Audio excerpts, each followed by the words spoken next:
Hello and welcome to this first episode of the ShiftEnglish Podcast. Thank you for being here and listening to this first episode. I hope wherever you are in the world, you are doing well. My name is Joseph, and I am a Scottish American currently living in New Orleans in the United States of America. I say Scottish American because I was born and raised in Scotland, in the United Kingdom, but I have been living in the USA for 14 years now.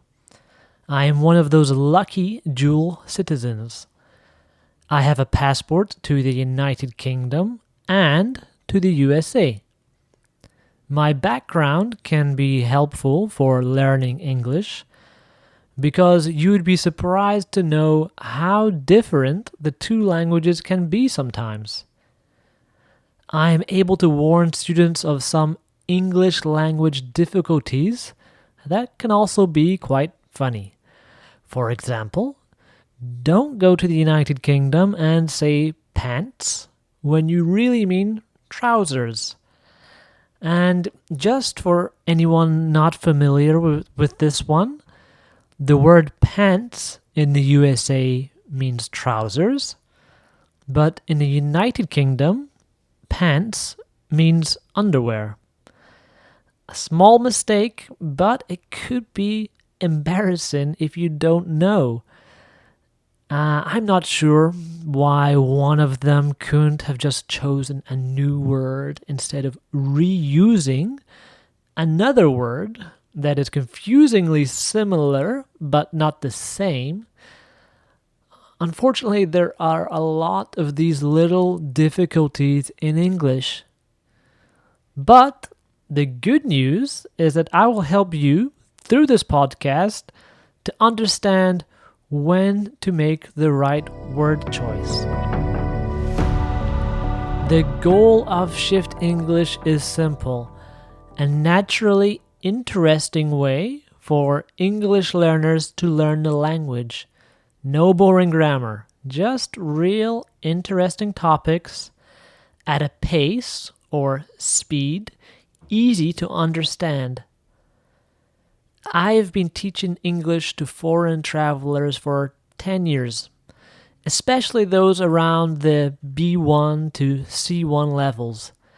That is the intermediate levels.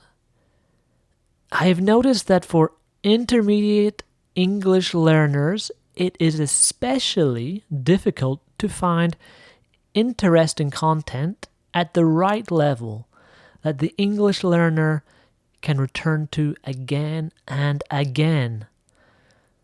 Often, the difficulty level of the books, the podcast, the TV series, etc. is either too simple or, on the other hand, too difficult. Media made for native English speakers uses a lot of slang or informal words, a lot of inside references, and everyone generally just talks too fast to understand. That is part of the problem. The other problem is that often the subjects discussed for intermediate learners, especially, are really boring. Like, makes you want to cry type of boring. When I'm teaching English or when I am learning another language, like French, for example, I want to talk and to listen to subjects that are interesting and real. That is what is engaging and makes someone want to listen closely.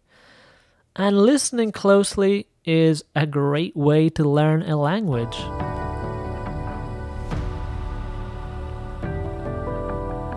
Today is just a quick introduction to say hello and to present myself. Maybe introductions aren't necessary anymore for podcasts, but I am a bit old school in this way. Yes, and when we say someone is old school, we mean they do things in a more traditional way. But if we say something or a place is old school, it often means it looks or feels classic, usually older. Like an old school diner would be one of those American-style cafes you see in the movie set in the 1950s, with the high stools and the waitresses serving coffee and pancakes. In the following episodes, we will dive into other topics. My plan is to initially release one episode a week for 6 weeks, and then change as needed.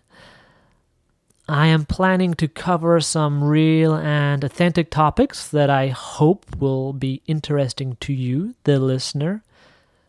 Such topics will include, for example, is America more dangerous than before to visit? And should I try living in a tiny house? All while talking in a way that is clear and well-paced for an intermediate English learner. The idea will be to have the accurate transcription available for free on the website ShiftEnglish.com. No artificial intelligence approximations here. Having that accurate transcription to read at the same time as the audio is a really great way to learn English. We're generally not going to be discussing grammar.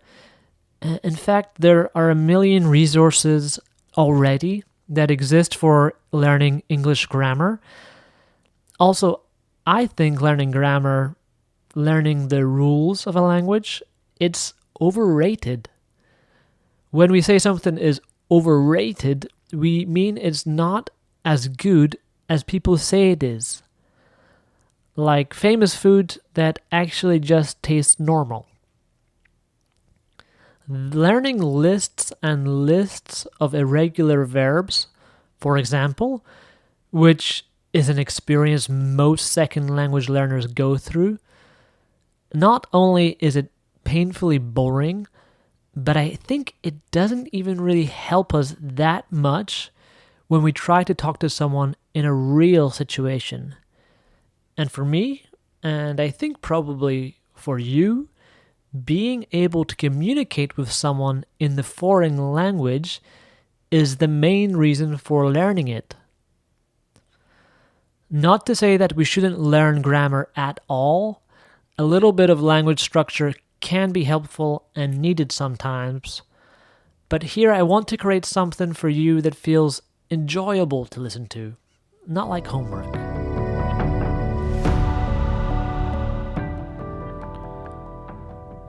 I wanted to spend this last part of the episode sharing some advice for how to use this podcast and for learning English in general.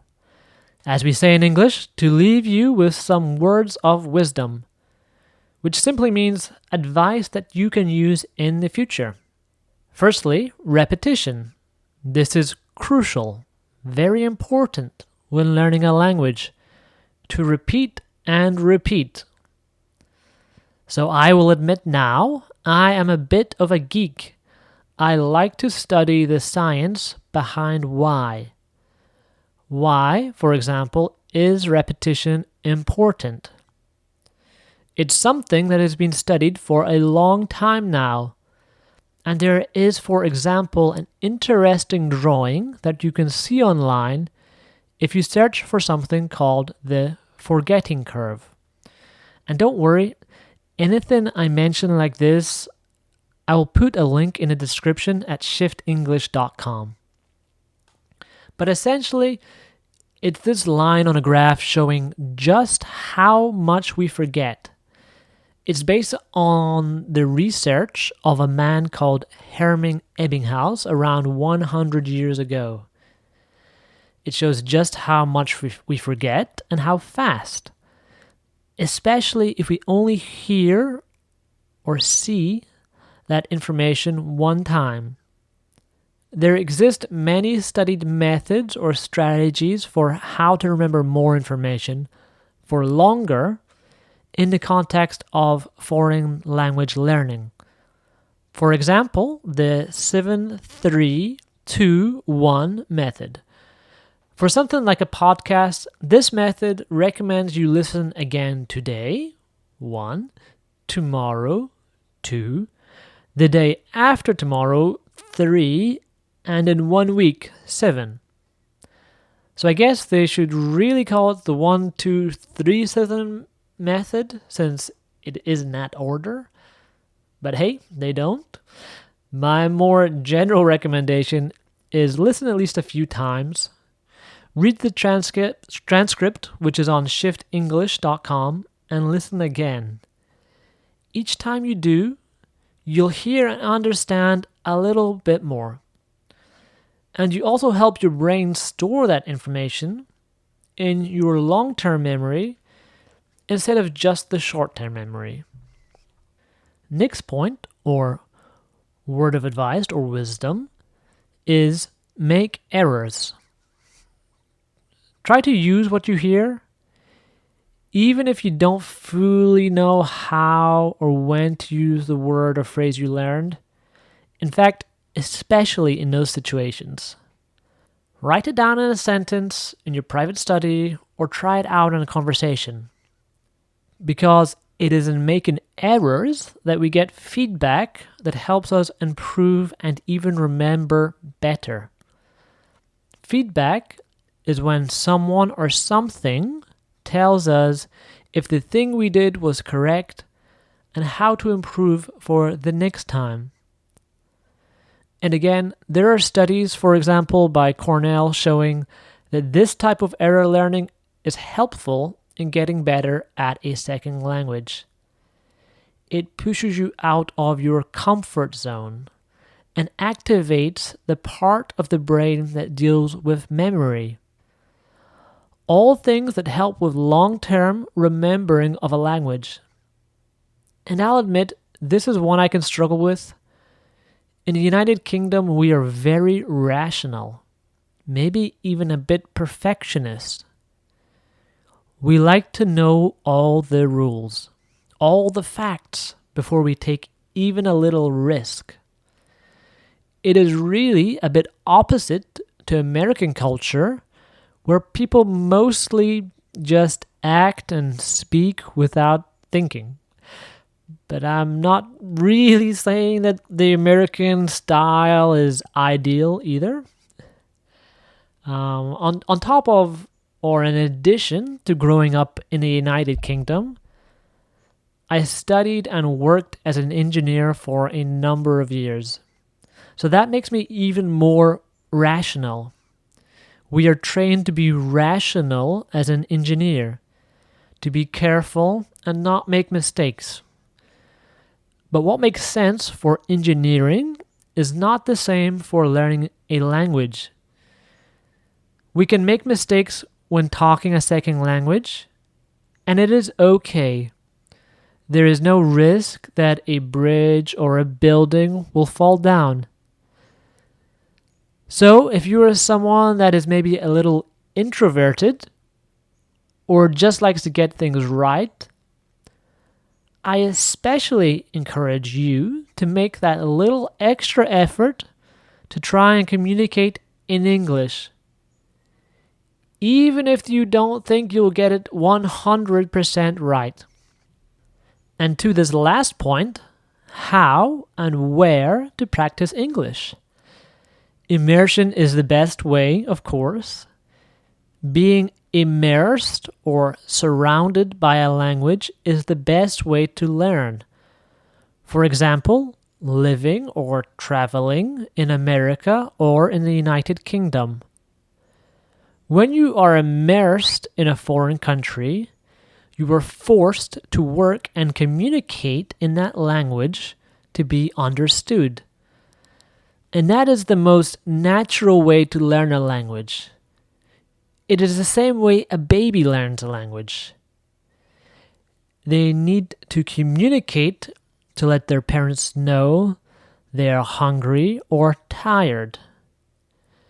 In future episodes, we will explore ways to have immersive English experiences. But for now, if you are not able to travel to an English-speaking country, then there are also helpful resources online to buddy up or get paired with another English speaker or learner, so you can practice speaking.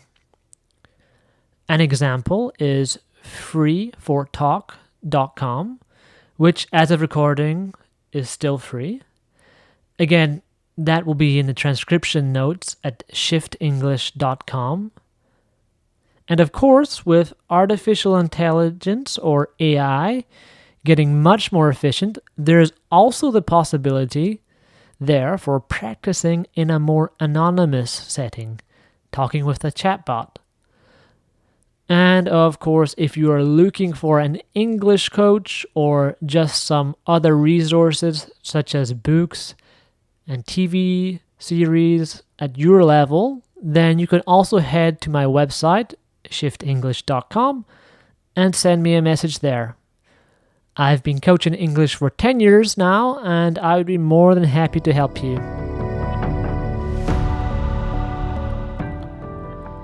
And there you have it. It's the end of the episode.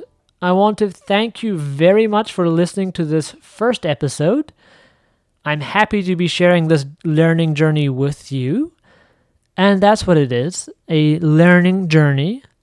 Something that will take some time and some effort, but can also be enjoyable. I hope you will join me again next week, where I'll be discussing, should I try living in a tiny house? Until then, I encourage you to read, listen, or watch something in English, at least a little bit, every day. Read the transcript at shiftenglish.com and re-listen to this episode. Even if it doesn't all make sense, have confidence that your brain is learning a little bit of new information each time. Thanks again, and have a great week.